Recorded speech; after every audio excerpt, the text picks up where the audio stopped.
Chief, what's the situation we have with dispatch? Now we're down to like one dispatcher on duty at a time. Well, we run our own dispatch center in Boardman. I think you get a level of quality there because the people know the streets, they know the officers, and rather than depending on somebody from outside of the community who doesn't know the streets, doesn't know the officers. And previously, you know, we staffed 2 dispatchers on duty 24/7. And now we're down to very often only having 1. And the problem with that is, just say for example, something very simple like a car crash on Route 224.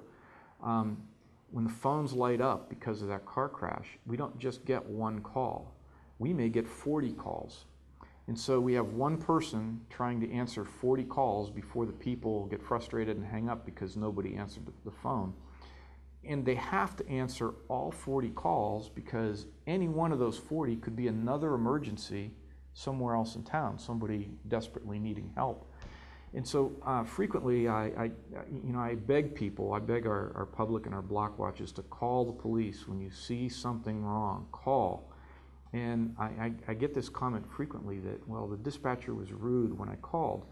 Well, the other side of that issue is the dispatcher is sitting there with 15 phone lines lighting up, trying to answer 15 calls.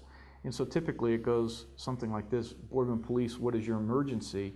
And somebody on the other end will want to go on and talk about this terrible car crash that just occurred on 224. The dispatcher can't engage in conversation. He'll say, or she'll say, thank you, we have a car en route, and click, hang up the phone, and move to the next call. But to the person that placed that call, they interpret that as rudeness. And so I try to educate people in the talks that I give about how difficult that job of dispatching is, especially when there's just not enough people in there to handle the level of emergency traffic that's coming in.